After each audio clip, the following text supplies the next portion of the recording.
अस्सलामु अलैकुम। मोहम्मद अजहर सिद्दीक अपने प्रोग्राम पॉलिटिकल डायरीज के साथ हाजिर खिदमत हैं। चीज़ें बहुत तेज़ी से आगे बढ़ रही हैं, लेकिन मैं जनरल कमर जावेद बाजवा से ये उम्मीद नहीं रखता कि वो ज़ुबान बंद रखेंगे तो ज़्यादा मुनासिब है, और उन्हें इस तरह की बातें नहीं करनी चाहिए थी। लेकिन अब वो कंट्रोवर्सीज खुद जनरेट कर रहे हैं। देखिए, जावेद चौधरी से कॉलम देना बड़ी वजाहत दी, लेकिन इसमें इतने सवालिया निशान उठ गए हैं, ये बड़े मसाइल पैदा करेंगे जनरल कमर जावेद बाजवा साहब के लिए, और उन्हें बिल्कुल अवॉइड करना चाहिए। मेरा एक साहिब मशवरा है उनके लिए। लेकिन अब वो बातें खुद कर रहे हैं तो फिर बातें होंगी। मैं आगे चलने से पहले अब देखे ना, हामिद मीर का कोई काम नहीं था इस तरह की गुफ्तगू करना, लेकिन अब सवालिया निशान उसने उठा दिए। इसमें से पूरी तकरीर तो आप सुन ली होगी आपने, लेकिन चंद हामिद मीर की जो गुफ्तगू की ना उसने, सारे मुस्लिम लीग नून सामने बैठे हुए थे, और वो जरा पहले वो सुन लीजिएगा। फिर मैंने जनरल का जावेद चौधरी ने जो कॉलम लिखा वो बैकग्राउंड पे चल रहा, वो मैं बात करूंगा। फिर बिलावल भुट्टो साहब ने जो गुफ्तगू की है अपना मोहतरमा बेनज़ीर भुट्टो साहबा की शहादत के कॉन्टेक्स्ट में, बरसी के कॉन्टेक्स्ट में, और एजाज एहसन ने जो लाहौर में बात की है वो बड़ी अहम है। पहले तो चले, ये जो हामिद मीर ने गुफ्तगू की है ना, मैं पहले कॉलम पे डिस्कस कर लूँ, इसके बाद बात कर लेते हैं। जनरल कमर जावेद साहब कहते हैं एक्सटेंशन लेना गलती, और कह रहे इमरान खान से ऐसे रवैये की तवक्को न थी जो पता है 5% बयान कर दो तो मुखालफिन को मुंह छुपाने की जगह ना मिले, और रिटायरमेंट के बाद मुल्क में ही हूँ, बाहर नहीं जाऊंगा। मुझसे और फौज से माजी में बहुत सी गलतियां हुई, उनसे सीखा है, अब दोहराना नहीं चाहता। अब ये वो बात कर रहे हैं कि जनरल बाजवा अपने एहसासों के मुतालिक जो खबर दी है, एफबीआर के एहलकारों ने 20 लाख रुपए लेकर 50 लोगों का डाटा लीक किया, और रिपोर्टर ने साबर मिट्ठू के असासे उनके खाते में डालकर उन्हें बदनाम किया। जनरल बाजवा अपने एहसासों का फोरेंसिक ऑडिट करा रहे हैं। 1980 से जब उनकी तनख्वाह 1450 रुपये थी, और जब ये 29 नवंबर 2020 को रिटायर हुए, ये अपने 45 साल के एक पैसे का हिसाब देंगे और फोरेंसिक रिपोर्ट पब्लिक कर देंगे। ये बहुत बड़ी बात कह दी है। अब कौम मुंतज़िर रहेगी इस बात की कि फोरेंसिक रिपोर्ट भी और 42 एक पैसे का हिसाब। ये खुद जनरल साहब ने, कमर जावेद बाजवा साहब ने ये बात कही है। खामोशी की जिंदगी ज्यादा बेहतर थी। जनरल परवेज मुशर्रफ से लाइफ से सीखना चाहिए, बाकी लोगों के से सीखना चाहिए, जरूरत नहीं थी इस बात की। और वो बताते हैं कि तासुर दिया जाता है जनरल फैज हमीद और उसके दरमियान कि वो सूरत हाल बहुत मुख्तलिफ है, और रिटायरमेंट के बाद भी मुलाकात के लिए और एक कोई वेलीफेयर का प्रोजेक्ट भी बना रहे हैं। अब एक जो शख्सियत जो बार बार दोस्त है हमारे, एडवोकेट है मलिक मोहम्मद अहमद, ये वजारती आला पंजाब के उम्मीदवार थे, दोस्त हैं हमारे, बड़े अच्छे आदमी हैं, लेकिन ये नाम आखिर क्यों आगे आया? अगर जनरल कमर जावेद बाजवा साहब को इनसे कोई इंटरेस्ट नहीं था तो ये सारी, यानी ये तो एक आम से शख्सियत थे, लेकिन ये बहुत ज्यादा जो इन हुए, तो उसकी वजूहत में देखें, लोग तो इसीलिए बात कर रहे हैं ना, मैं तो इसलिए कह रहा हूं कोई जरूरत नहीं, और ये यहां बैठ के बल्कि उसका जिक्र किया, और जरूरत नहीं थी इस बात की भी। वो उनका कहना ये है कि वो साबिर मिट्ठू के दोस्त है, और जो मोहम्मद जुबैर है जनरल बाजवा के मामूजाद, अंजम वड़ाइज के दोस्त और क्लास फेलो हैं। अलीम खान साहब का भी जिक्र आया, उनके ससुर राजा मोहम्मद साबिर जो हैं, उनके ससुर जनरल एजाज अमजद के दोस्त थे। मैं राजा मोहम्मद साहब को बड़ी अच्छी तरह जानता हूँ, और इसके हवाले से मुलाकात कह रहे हैं, अलीम खान से 3 मुलाकातें हुई हैं। ससुर जनरल अमजद जावेद के दोस्त थे, और ये बातें जो कह रही हैं, जहांगीर तरीन इमरान खान को लेकर पहली बार उनके पास आए।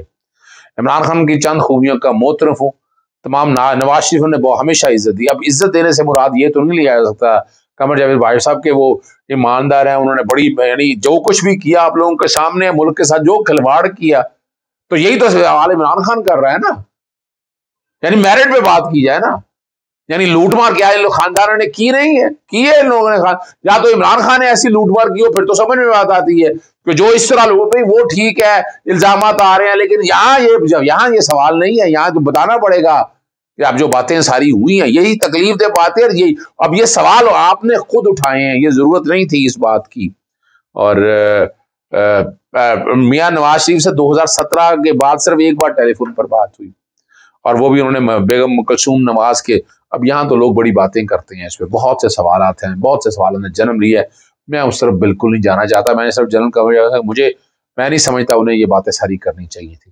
उन्होंने इमरान खान की काबीना के बारे में चंद वज़रा की कारकर्दगी और मेहनत की तारीफ की। हफीज शेख और फरोग नसीम की कारकर्दगी बहुत अच्छी थी, और ये उस्मान बुज़दार और शहजाद अकबर को इमरान खान की नाकामी की बड़ी वजह। मैं तो बहरहाल इमरान नहीं समझता कि इमरान खान नाकाम है। चलें, मुल्क से सिर्फ जमहूरियत, मुआशी इस्तेहकाम और डायलाग से चल सकता है।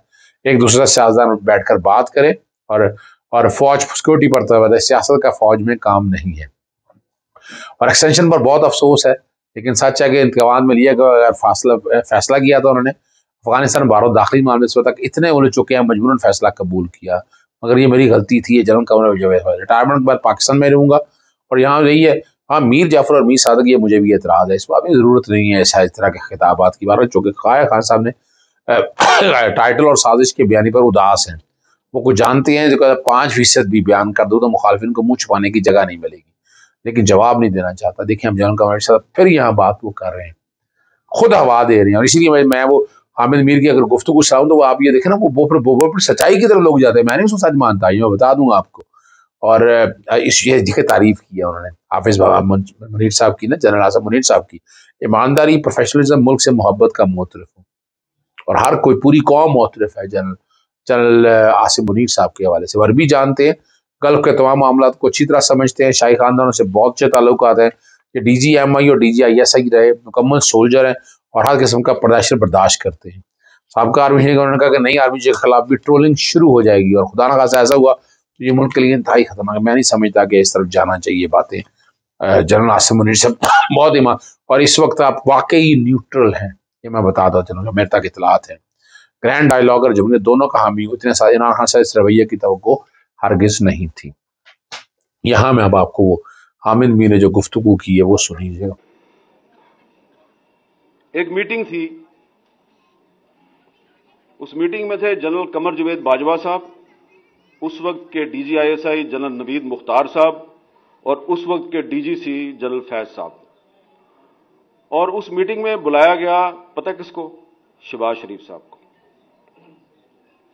और शहबाज शरीफ साहब को बुला के ये कहा गया जी, पूछा गया, ये बताएं जी कि अगर आप मुल्क के वजीर आज़म बन जाएं तो आपकी कैबिनेट में कौन कौन होगा?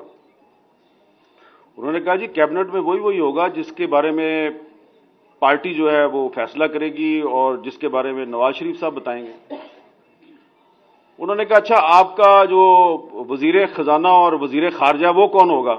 उन्होंने कहा जी, पार्टी फैसला करेगी और नवाज शरीफ साहब बताएंगे। उन्होंने कहा अच्छा, ये बताएं कि अगर हम आपको ये कहें कि आपने हर काम नवाज शरीफ से पूछ के नहीं करना तो ये कैसा रहेगा? तो उन्होंने बड़े तरीके से कहा जी कि देखिए, मैं तो, मेरी बड़ी एक ओपन पोजीशन है, मैं तो इस्टेब्लिशमेंट से लड़ाई का हामी नहीं हूं, और ये मैं कुछ छुपा के तो बात करता नहीं, लेकिन देखिए मेरी पार्टी के लीडर नवाज शरीफ साहब हैं, तो आखिरी फैसला तो वही करेंगे और पार्टी करेगी। आप मुझसे ये तवक्को ना करें कि मैं नवाज शरीफ साहब जो है उनके खिलाफ जाऊंगा। जनाब, वो बड़ी लंबी मीटिंग थी, और मीटिंग का अख्तिताम जो है वो ये हुआ कि शहबाज शरीफ साहब ने उनको कह दिया जी कि अगर आप ये समझते हैं कि आप मुझे वजीर आज़म बनाएंगे और वजीर आज़म बनने के लिए मैं अपने भाई का साथ छोड़ दूंगा, तो ये मैं आपके साथ झूठ नहीं बोलूंगा, मैंने ऐसा नहीं करना। तो साद रफीक साहब, मैंने आपको 3 नाम बता दिए, कमर जवेद बाजवा साहब, नवीद मुख्तार साहब, जनरल फैज साहब। अब ये 3 तो पता नहीं आपको मिलेंगे नहीं मिलेंगे, आप इनसे पूछेंगे नहीं पूछेंगे। शहबाज शरीफ साहब तो आपको रोज ही मिलते हैं ना, उन्होंने को पूछ लेना।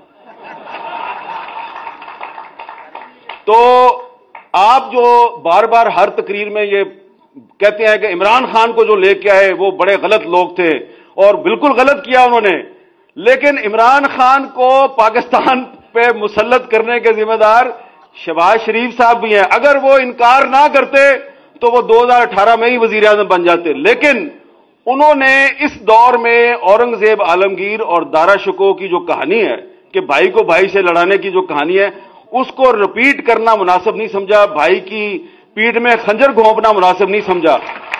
लिहाजा उनके उस अमल की वजह से बाजवा साहब मजबूर हुए कि इमरान खान को मुसल्लत किया जाए, और फिर उन्होंने मुसल्लत किया, और फिर उन्होंने गिन गिन कर शहबाज शरीफ साहब से भी और आपसे भी उन्होंने बदले लिए, और थोड़े से बदले उन्होंने ख्वाजा आसिफ साहब से भी लिए। नहीं, मैं आगे चलता हूँ। और स्पीकर कौमी असेंबली से पीटीआई जो है ना चीफ वहीब आमिर डोगर का राब्ता हुआ है, और उन्होंने कहा जी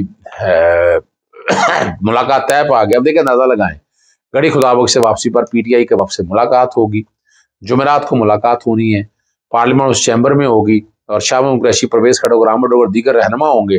और उन्होंने कहा कि जानिब से राब्ते का खैर मकदम करता हूँ, सियासी दरवाजे बंद नहीं किए, सियासतदान के राब्ते रहने चाहिए, इस्तीफों की तस्दीक से मुतालिक आइन और कौमी असेंबली का ज़ाब्ता कार का तरीकाकार मौजूद है, फैसला उसी दायरा में रखकर सख्ती से किया जाएगा। ये लटकाने की बातें वो कर रहे हैं। आगे मैं अब लेकर चलता हूँ। बिलावल भुट्टो साहब ने जो गुफ्तगू सारी कुछ थोड़ा सा चंक उसमें शायद आ जाए, उन्होंने एक बहुत बड़ा इतराफ़ कर लिया है। वो अमेरिकन कि ये अमरीकी एजेंडा नहीं था, ये बिलावल यानी ये बुनियादी तौर पर जाती बिलावल हाउस में या पीपल्स पार्टी के जियालों के हवाले से बात कर दिया, तो ये तो ऑपरेशन रजीम चेंज का इकरार कर रहे हैं। उन्हें बचना चाहिए ऐसी बातों से। बाकी मोहतरमा बेनज़ीर भुट्टो साहब की शहादत और कुर्बानियां कमाल है, वो कोई नहीं वहां तक जा सकता, ना जुल्फ़िकार अली भुट्टो साहब की कुर्बानियों पर कोई सवाल उठा सकता है। बहुत काम किया है, याद रखिएगा, इसलिए बहुत जरूरी बात है। बिलावल भुट्टो साहब ने बस अपना तरीका कार है, लेकिन ये एक बड़ी बात ऐसी कर गए हैं जो इनके लिए आने वाले दिनों में मसाइल पैदा कर सकती है, लेकिन डिपेंड करता है कि वो इसको किस तरह लेते हैं। लेकिन इतनी बड़ी बातें उन्होंने लिखी हुई कि कागज पे कही हैं, ये सोच समझ के ये सारा फैसला किया होगा। जरा वो सुन लीजिएगा। के लिए तैयार है, इस कठपुतली का हमेशा के लिए बंदोबस्त करने के लिए तैयार है। उसका हमारे एक आखिरी उसके लिए वार्निंग है, आखिरी वार्निंग है कि आए वापस पार्लियामान में, बैठो अपना कुर्सी पे, आए पार्लियामान में, आए अपने आप को लीडर कहते हो, सियासतदान कहते हो, जमहूरी पसंद मानते हो, तो आए पार्लियामान में बैठे अपना काम करें। हमने 6-4 साल आपका ऑपोजिशन में भुगता, तो अपना काम करते हुए ऑपोजिशन के बेंचेस में भुगता। तूने पहले दिन से नखरे करने शुरू कर दिए, बाहर रोना करना शुरू कर दिया, इस फलसफे के मुताबिक चल रहे हो कि आपको नहीं खेलने दिया तो आप किसी और को नहीं खेलने देंगे। इसमें नुकसान अगर हो रहा है तो अवाम का नुकसान हो रहा है, अगर इसमें एक नुकसान हो रहा है तो आपकी हरकतों की वजह से पाकिस्तान का नुकसान हो रहा है। आपके पास आखिरी वार्निंग है, आए पार्लियामान में बैठो, आए पार्लियामान का हिस्सा बनो। You are a stranger to the house. आप आए, हाउस में आए, फिर हुकूमत, फिर सियासी जमातों आपसे बात कर सकेंगे। सड़कों के फिरके तलदम तंजीम के साथ कलदम तंजीमों से हम बात नहीं करते। आए पार्लियामान का हिस्सा बने, वहां अपना किरदार अदा करे, और आए हम मुकाबला करते हैं इलेक्शंस।